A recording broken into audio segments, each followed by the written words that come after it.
18 दिन एक बार धरना चला यहाँ। तो डिप्टी सीएम ने किसानों को इशार बुलाया, हमारी कमेटी को, और झूठा आश्वासन दिया कि 1 हफ्ते में आपका मुआवजा आपके खातों में डाल दिया जाएगा।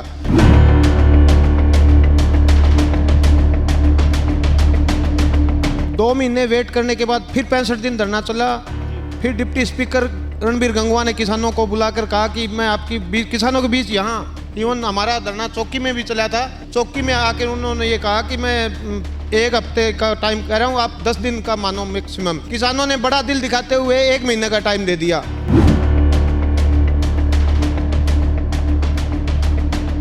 उस बात से दुखी होकर 17 तारीख को फिर से किसान धरने पे बैठ गए हैं। हरियाणा के मुख्यमंत्री ने किसानों को चंडीगढ़ बुलाया था और आश्वासन दिया था कि 2 दिन के बाद नलवा हल्के का मुआवजा डाल दिया जाएगा।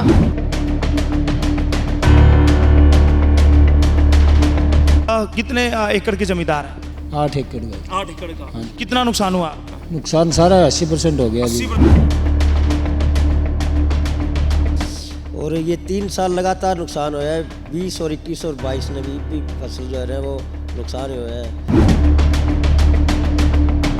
मेरगन जी 26 किला जमीन। 26 किला। कितना नुकसान हुआ था? सारो ही नुकसान है जी। कितनी कब हुआ? 20 में, 21 में और 22 में।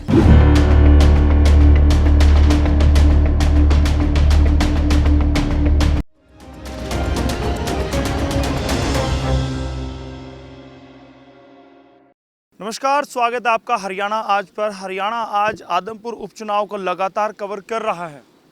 आपको नेता, राजनेता और पार्टियां सभी हम दिखा रहे हैं। जो भी इंटरव्यू हैं वो आप लगातार देख रहे हैं।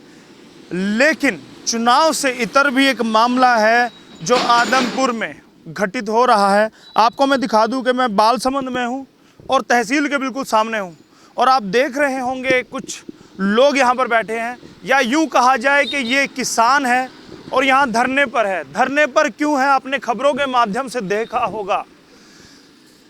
फसल खराब हुई, उसके मुआवजे को लेकर 65 दिनों तक धरने पर बैठे रहे। सरकार ने मांगे मान ली और कहा कि 48 घंटे में आपकी मांगे पूरी होंगी, आप धरना ख़त्म कर दीजिए। इन भोले भाले किसानों ने धरना ख़त्म कर दिया। 2 महीने तक इंतज़ार किया, लेकिन फिर भी मांगे नहीं मानी गई। हार कर, थक कर, परेशान होकर वो फिर से यहाँ धरने पर बैठे हैं। मांगे वही हैं, मुआवजा। बात करते हैं यहाँ पर। क्या नाम है आपका? मेरा नाम है जी विजय भांबू। विजय भांबू बाम्बू कमेटी का उप प्रधान हूँ जी। प्रधान है आप? हाँ जी। बाम्बू साहब, कितने दिनों से धरना चल रहा है? क्या मांगे हैं? देखिए, मैं आपके चैनल के माध्यम से लोगों को बताना चाहता हूँ कि पहले 18 दिन एक बार धरना चला यहाँ। तो डिप्टी सीएम ने किसानों को इशार बुलाया, हमारी कमेटी को, और झूठा आश्वासन दिया कि 1 हफ्ते में आपका मुआवजा आपके खातों में डाल दिया जाएगा। तो उनके आश्वासन से किसानों ने धरना उठा लिया। 2 महीने वेट करने के बाद फिर 65 दिन धरना चला। फिर डिप्टी स्पीकर रणबीर गंगवा ने किसानों को बुलाकर कहा कि मैं आपकी किसानों के बीच यहाँ, इवन हमारा धरना चौकी में भी चला था, चौकी में आकर उन्होंने ये कहा कि मैं 1 हफ्ते का टाइम कह रहा हूँ, आप 10 दिन का मानो मैक्सिमम। किसानों ने बड़ा दिल दिखाते हुए 1 महीने का टाइम दे दिया। उसके बावजूद नहीं मुआवजा डाला गया। तो अब उस बात से दुखी होकर 17 तारीख को फिर से किसान धरने पे बैठ गए हैं। 2 दिन पहले हरियाणा के मुख्यमंत्री ने किसानों को चंडीगढ़ बुलाया था और आश्वासन दिया था कि 2 दिन के बाद नलवा हल्के का मुआवजा डाल दिया जाएगा। आज उनकी समय सीमा समाप्त हो जाएगी। अभी तक तो ना तो कोई मुआवजे की बात हुई है, ना किसी के खाते नंबर लिए गए हैं। तो प्रधान जी, जानना ये चाहता हूँ, कितनी फसलें, कितने एकड़ खराब हुई है और कितना मुआवजा बनता है? देखिए, 2020 में, करीब 2020 में हमारी यहाँ मतलब फसलें खराब हो गई थी, तो सरकार ने उसकी गिरदावरी नहीं करवाई थी। वो भी हमने आंदोलन करके यहाँ पर 30-40 दिन आंदोलन किसान रहे। उसके बाद स्पेशल गिरदावरी हुई और वो नुकसान का आकलन कर दिया गया, जो कि मतलब 40 से 75% तक किया गया। उसके बावजूद आज तक वो मुआवजा पेंडिंग है। 2000 वो भी पेंडिंग है। उसके बाद 2021 में नुकसान हुआ, जिसकी इन्होंने गिरदावरी नहीं की। हमने जब आंदोलन बाड़सवंद, आदमपुर और खेड़ी चोपटा में हुआ तो तीनों तहसीलों की एक रिपोर्ट बनाई गई कि यहाँ नुकसान तो हुआ है पर आंकलन सही से नहीं हुआ, इसलिए इनको मतलब कंपनसेशन दे दी जाए। कितने एकड़ है जो खराब हुई है फसल? खराब तो एकड़ लगभग सारी फसलें ही खराब हुई थी जी। कितना कितना, मैं एक आइडिया जानना चाहता आप मैं बताता हूँ, मैं पूरी तहसील के खराबा था। इनने क्या किया, 19 गांव की पूरी फसल खराब थी।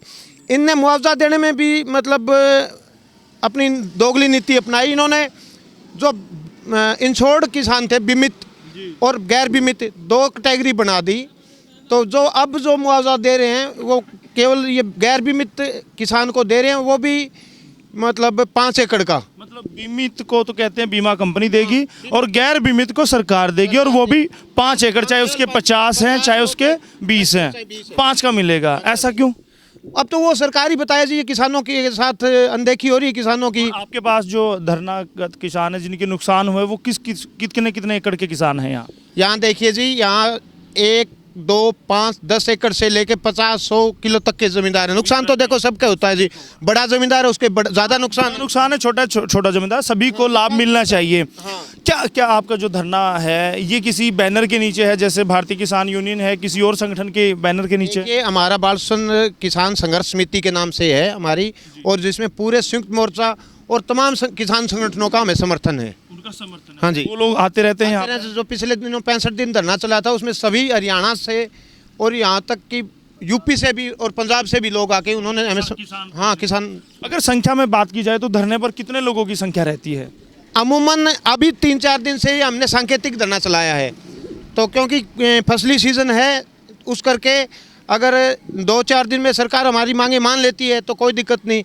अदरवाइज फिर हम पहले जैसे हमारा 65 दिन धरना चला था तब 600-700 किसान, 200 की लगभग मतलब महिलाएं यहाँ बैठती थी, और उसी प्रकार हम संख्या बढ़ानी शुरू कर देंगे। और जो कितने दिन का इंतजार है, उसके बाद अगर मांगे नहीं मानी जाती तो फिर पूर्ण रूप से धरना शुरू करेंगे? मुख्यमंत्री जी ने देखो हमें 2 या 3 दिन का समय दिया था, तो चलो 2 उम्मीद है, क्योंकि अब तो आपके हल्के में आदमपुर में चुनाव भी है, चुनावी सीजन है, शायद मांगे मान ली जाए। उम्मीद तो ना के बराबर है जी। उम्मीद तब कह सकते हैं कि किसानों के खाते में पैसा आ जाए। तो क्या आचार संहिता का वो हवाला देते हैं, क्या वजह है अभी? आचार संहिता का, चलो अब आचार संहिता का वो हवाला देते हैं कि आचार संहिता है जी। इस चीज़ को तो आप भी मानते होंगे, अभी आचार संहिता है, सरकार के लिए पैसा डालना मुश्किल होगा। तो मैं आपके चैनल के माध्यम से एक चीज़ बताना चाहता हूँ जी, ये हमारा जो मुआवजा है ये आचार संहिता लगने से 2 महीने पहले ये डिसाइड हो चुका था कि इतना मुआवजा है और इन किसानों के खातों में ये जाना है। तब उस पर आचार संहिता कहाँ है जी? आचार संहिता तो तब मान्य हम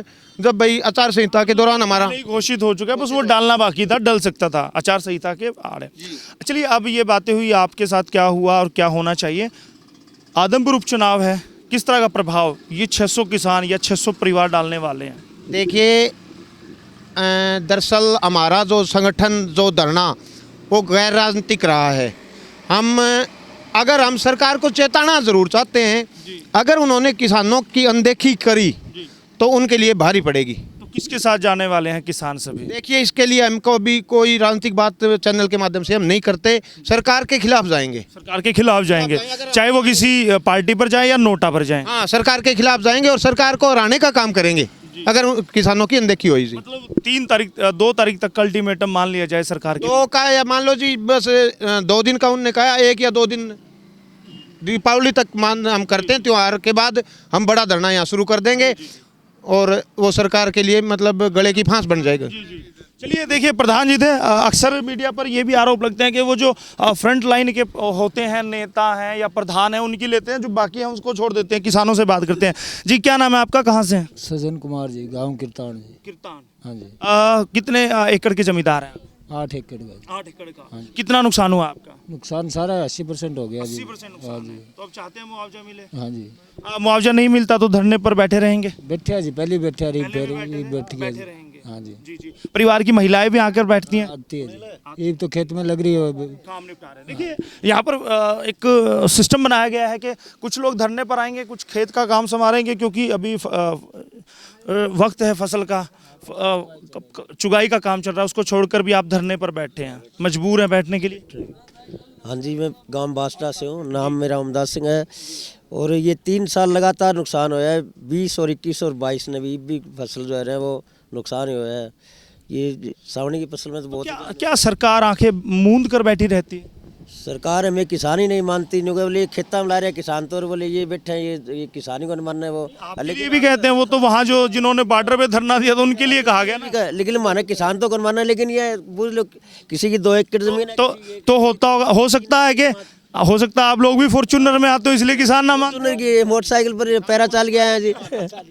देखिएगा अक्सर ये बात भी चलती थी कि जो फॉर्च्यूनर में आता है वो किसान नहीं होता, लेकिन अपनी मेहनत के दम पर फॉर्च्यूनर क्या हुआ, हेलीकॉप्टर ले जहाज ले, वो उसकी मेहनत है, किसान मेहनत करके लेता है। जी जी जी, ये बाबूजी है, उनसे बात करते हैं, बाद में ले लेंगे साहब, आपसे बात करते हैं। कहाँ से आए हैं, क्या नाम है? अनपढ़ आदमी जी, जमींदार। की बात करेंगे आपसे, कहाँ से आए हो? सरसाना गांव है जी। सरसाना गांव है। कितने किले के जमींदार? मेरगन जी 26 किला जमीन। 26 किला। कितना नुकसान हुआ था? सारो ही नुकसान है जी। कब हुआ? 20 में, 21 में और 22 में। होता क्यों है? बारिश से हुआ है किसी और वजह से? नहीं, सूखे की वजह से। सूखे की वजह से। हाँ, तो कोई परमानेंट साल 21 में होया बारिश की वजह। बारिश की। हाँ, तो मुआवजा कभी नहीं मिला?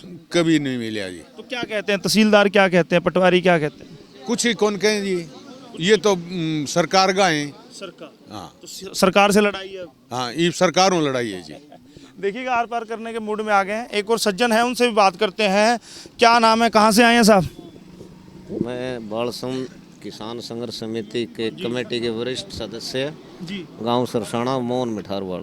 मोहन मिठारवाड़। मिठारवाड़। मिठारवाड़ साहब, फसली सीजन भी है और आपका दिवाली का सीजन भी है और चुनावी सीजन भी है, जुगलबंदी हो गई है, फिर भी आप धरने पर बैठे हैं, क्या करके उठने वाले हैं?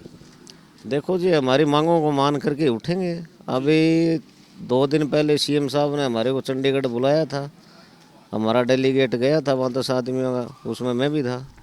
तो उनका टाइम आज पूरा हो रहा है, यदि वो नहीं हुआ तो फिर कमेटी की मीटिंग बुला कर सख्त से सख्त निर्णय लिया जाएगा। सख्त से सख्त निर्णय में क्या हो सकता है, क्या क्या फैसले किए जा सकते हैं? देखो सर, ये तो अब बता सकते हम, सख्त से सख्त अंदरूनी फैसले की बात अभी मीडिया में नहीं कह सकते। रोड जाम किया जा सकता है या तालाबंदी की जा सकती है? देखो, ये पूरे तमाम 31 आदमी की कमेटी है, वो कमेटी फैसला लेगी, वो ही लागू होगा। लेकिन ये जरूर तय है कि कड़े फैसले होंगे। बिल्कुल होगा जी। मतलब कहा जा सकता है सब्र का बांध टूट चुका है। हाँ, बिल्कुल। देखिएगा, बालसमंद की तहसील से किसानों का धरना हमने आपको दिखाया। आदमपुर उपचुनाव में इनको नज़रअंदाज नहीं किया जा सकता। 500 से 600 किसान हैं, परिवार हैं, यानी तकरीबन 2-2.5 हज़ार वोट बैंक किए हैं। अगर नेता जो अब राजनीति में इलेक्शन में अब अपनी फसल काटना चाहते हैं तो उन्हें इन किसानों पर ध्यान देना होगा, चाहे वो भव्य बिश्नोई है, कुलदीप बिश्नोई है, या फिर जयप्रकाश भूपेंद्र हुड्डा है, या फिर कूड़ाराम अभय चौटाला है, या फिर सत्येंद्र सिंह केजरीवाल है। उनको भी ध्यान देना होगा। अगर इनका आज साथ देते हैं, इनकी मांगे मानते हैं, तो ये लोग उस पार्टी के साथ खड़े हो जाएंगे, उसको वोट देंगे। नारेबाजी शुरू हुई है, धरना हो रहा है और बहुत जल्द कड़े फैसले लेने का भी फैसला करने वाले हैं। निवेदन है आपसे, वीडियो को शेयर करें और हमारे चैनल हरियाणा आज को लाइक जरूर करें। कैमरा पर्सन अजीत के साथ यशपाल कंचन।